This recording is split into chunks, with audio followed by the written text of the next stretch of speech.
유례없는 조기 대선으로 우리는 장미꽃이 만발한 5월에 새로운 대통령을 뽑게 됐습니다.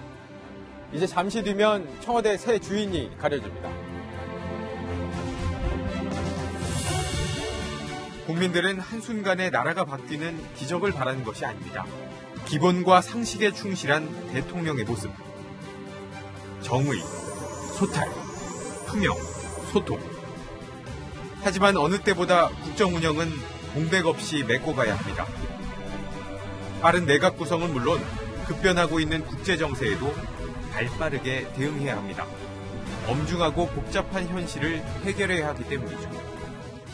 대통령은 앞으로 이곳에서 청와대 참모진, 각 부처 장관들과 국정을 어떻게 이끌어갈지 논의하게 됩니다. 권위를 버리고 거리를 좁히고 오직 국민만을 위한 생산적인 논의가 이루어져야겠죠. 그러기 위해서는 민심을 잘 헤아리는 것이 최우선이겠죠. 새 대통령은 당선 직후 인수위 기간도 없이 곧바로 직무에 들어가게 됩니다. 탄핵 공문을 거치며 대한민국 리더십에 크게 실망한 국민들이 바라는 19대 대통령은 어떤 모습일까요? 일자리로 국민의 삶을 바꾸는 대통령이 되겠습니다. 홍준표가 대통령이 되면 이 나라 서민들이 대통령입니다. 저는 미래 20년 먹거리를 만든 대통령으로 기억되고 싶습니다. 정의로운 민주공화국의 대통령이 되겠습니다. 청년이 다시 살아날 수 있는 나라, 내 삶을 바꾸는 대통령 되겠습니다. 국민들의 목소리에 귀를 기울여줄 대통령. 위기를 극복할 비전을 제시하고 국정 운영의 방향을 투명하게 밝혀줄 대통령이 필요합니다. 지난 겨울은 국민들에게 아픔의 계절이었습니다. 그 길고 시린 계절을 지나 우리는 또다시 봄을 맞이합니다. 새 희망과 함께 말이죠. 어떤 후보는 광화문 청와대 시대를 열겠다고 합니다. 또 다른 후보는 청와대를 세종시로 옮기겠다고 합니다. 하지만 그런 공약보다 중요한 것은 바로 국민과 대화하는 청와대가 아닐까요? 청와대가 담장이 높은 구중궁궐이 아니라 국민 모두에게 열린 공간이 되고 대통령 역시 국민의 눈높이에서 국정을 헤아릴 수 있기를 바랍니다. 네, 저희가 준비한 VCR 보셨는데요. 자, 어쨌든 지금 청와대는 비어 있습니다. 자, 그렇다면 자, 당선자가 만약에 TV에서 당선 확정 이렇게 되면 그 사람이 이제 대통령이 바로 되는 겁니까? 왜 알면서 왜 물어요, 예, 내일 어쨌든 9시에 중앙선관위에서 회의를 합니다. 전체 회의가 예정돼 있어요. 예, 그리고 거기에서 방망이를 두드리는 시간이 9시 한 10분 정도로 예측이 되고 있습니다. 네. 그러면 실질적으로 9시 10분부터 대한민국의 대통령이 이제 등장을 하는 거죠. 오늘 당선 확정되는 분이 9시 10분부터 그러니까 5월 10일 9시 10분 정도에 대한민국의 20대 대통령이죠. 19대 대통령입니다. 19대 대통령이니까 19대 대통령이 총선은 20대고 예. 등장을 하는 거죠. 네. 자, 그래서 그 전까지는 이제 대통령 당선인, 영어의 이제 프레지던트 일렉트의 우리말 번역인데 대통령 당선인으로 불리다가 그때부터는 이제 당선인자가 떨어지게 됩니다. 취임식을 어떻게 할 거냐. 이것도 이번 보궐대선에서는 처음 있는 일이기 때문에 후보자들마다 입장이 조금씩 달라요. 그래서 저희가 한번 이걸 모아봤습니다. 네, 지금 문재인 후보 같은 경우에는 국회 본회의장 앞에서 취임 선서를 하는 걸로 대신하겠다 이렇게 얘기를 했고요. 그다음에 홍준표 후보는 8.15 경축식을 하면서 대통령 취임식을 하겠다. 그러니까 취임식을 미루겠다는 얘기예요. 그다음에 안철수 후보는 국회 선서 후에 청와대에서 바로 업무를 시작하겠다. 선서만 하고 바로 뭐 임기가 시작되고 일을 하겠다 이런 얘기입니다. 네, 유승민 후보 역시 동의를 하고요. 그다음에 심상정 후보는 광화문에서 취임 선서를 하겠다. 각기 제각각 다 방법이 다르네요. 심상정 후보 역시 광화문에서 취임식을 열고 취임 선서한다. 이런 이번 대선은 이런 경우가 우리 헌정사상 처음이기 때문에 뭐 후보마다 생각들이 다르리라고 보고 과거 같으면은 2월 25일 국회 앞 광장에서 성대한 그런 취임식을 했지 않습니까? 외국의 뭐 귀빈들도 모시고 이렇게 겨울에 귀빈들도, 한참 추울 때 했잖아요. 춥게는 해도 어쨌든 그렇게 성대하게 했는데 이번의 경우는 뭐 지금 청와대가 있는 그런 상황이고 바로 국정을 시작해야 하는 그런 준비 기간도 없기 때문에 국정을 시작해야 하기 때문에 뭐 대부분의 후보들이 간소한 취임식을 일단 하겠다. 홍준표 후보는 뭐 8.15 때 이제 경축 행사를 겸해서 취임식을 하겠다 하지만 한 석 달 미루겠다는 얘기예요. 업무 자체는 바로 시작을 하겠다는 생각들은 뭐 같은 것 같아요. 그래서 뭐 문재인 후보나 다른 후보들도 아마 약식 취임식을 하되 지금 최종적으로 말하자면은 외빈들이라든가 이런 걸 모신 그런 취임식을 언제 할지 그것은 최종적으로 확정은 되지 않은 것 같기 때문에 뭐 업무 자체만 일단 시작을 하면서 취임식 문제는 취임하고 업무를 시작한 뒤에 행자부와 협의해서 할지 말지 정식의 그런 취임식을 할지 말지는 결정할 것 같습니다. 자, 그래서 행자부는 뭐 당선자 결정에 따라서 진행하겠다 이런 입장이더라고요. 그러니까 뭐 이제 보통에 말씀하신 대로 취임식하고 취임식의 백미는 이제 선서잖아요. 그렇죠. 헌법 수호 의지를 밝히고 또 국방에 대한 그 다짐도 있고 하는데 지금 아마 그런 취임 선서는 대통령으로서의 선서는 약식으로 하더라도 고 교수님 말씀대로 뭐 이건 또 외교 사절과 그 다음에 식이라는 게 언제나 권위를 같이 갖출 수 있고 거쳐야 되는 절차이니까요. 아마 정식 취임식은 뭐 그 준비위가 꾸려져서 하지 않을까 그런 생각은 드는데 뭐 여하튼 5월 10일 10시에 중앙선관위위원회에서 이제 회의를 거쳐서 어떤 후보가 이제 당선이 됐다는 걸 결정하면 그 순간부터 이제 대통령이 되고 업무가 시작이 되는 건데 뭐 선서를 저는 국회에서 하는 거 약식으로라도 국회에서 하는 것이 이번 조기 대선의 의미에 가장 부합하지 않을까라는 생각은 듭니다. 근데 취임 선서도 중요한데요. 취임 선서는 이제 정해진 문구를 이렇게 읽는 거고 취임사가 또 중요하지 않겠습니까? 그렇죠. 취임 메시지니까. 그리고 우리 역사에 남는 그 명연설 좀 보면 뭐 아무개 대통령의 취임사 이런 게 많이 남지 않습니까? 그래서 이제 그 시간적 물리적 한계로 인해서 그 거대한 규모의 취임식은 못하더라도 메시지만큼은 취임사는 다 준비할 수 있는 거 아니겠습니까? 그러니까 취임사는 다 성실히 준비해서 그 취임사를 통해서 국정의 어떤 큰 방향과 주요 목표, 과제 이런 것들을 제시하는 거 아니겠습니까? 미국 대통령들도 그 이노규레이션 어드레스라고 해서 아주 유명한 것들이 역사에 남아있지 않습니까? 자, 그런 것들도 준비를 해야 되겠다는 말씀이고 자, 5월 10일 첫날 어떻게 하겠다. 나의 일정을 밝혀놓은 게 있어요. 이게 우선 1번, 2번, 3번 후보의 입장이 나온 게 있어서 저희가 소개하겠습니다. 국민의 선택을 받은 그날부터 국민 모두의 대통령답게 일하겠습니다. 야당 당사부터 찾아가겠습니다. 다 손잡고 함께 가겠습니다. 8.15 때 울산 시민들 다 서울로 모시고 올라와서 광화문에서 100만 시민 모아놓고 경축식 하면서 그 자리에서 취임식을 하도록 하겠습니다.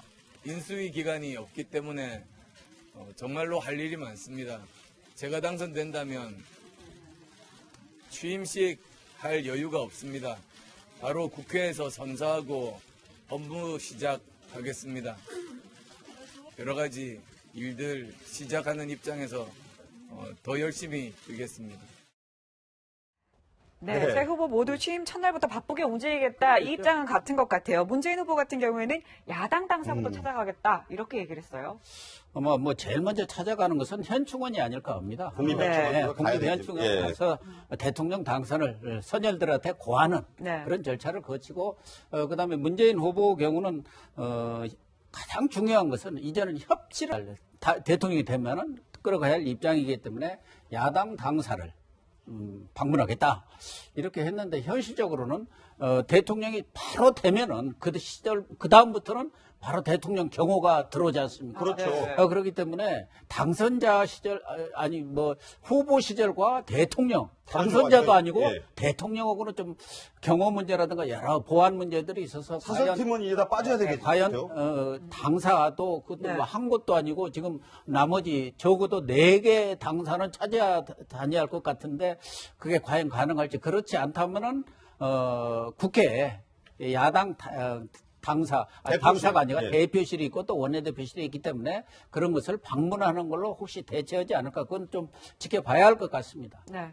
자, 지금 후보들 정말 어쨌든 지금 바로 당선이 되면 대통령이 되니까 정말 바쁘게 움직일 수밖에 없는 상황입니다. 홍준표 후보 같은 경우에는 뭐 광화문에서 취임식을 하고 바로 일을 하겠다. 안철수 후보는 국회에서 선서만 하고 바로 업무하겠다. 근데 이제 제가 판단하기에 국회를 간다라는 게 상당히 의미가 있는 부분입니다. 우리가 네. 영화 이런 거 보면 미국 대통령들은 야당 의원들에게 전화를 하고 그다음에 저녁에 초청을 해서 밥을 먹으면서 자신의 정책을 막 설명하는 모습들을 종종 보이지 않습니까? 네. 네. 제가 4년 동안 정부에서 있으면서 느꼈던 게 뭐냐 하면요.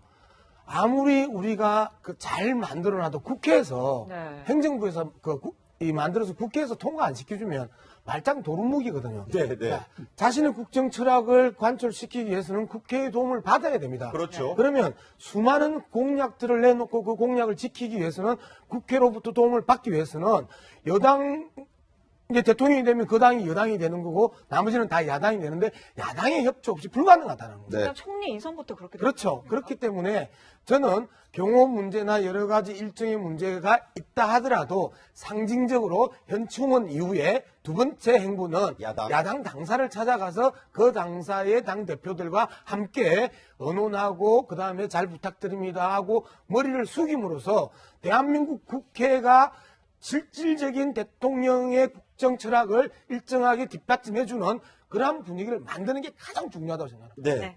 자, 이제 여야가 바뀌는 거는 대통령 당선인이 나오는 당이 이제 여당, 집권당이 되는 것이고 나머지 당은 다 야당이 되는 겁니다. 그런 점에서 이제 야당 얘기를 하신 거고요. 저희가 새 대통령의 첫날 일정을 한번 이렇게 될 거다라고 한번 예상을 해봤어요. 말씀드린 대로 10일 오전 9시 전후에 10시 사이에 당선인 확정이 되면서 이제 당선인은 떨어지고 자, 황교안 대행은 진즉 얘기했습니다. 사실은 네.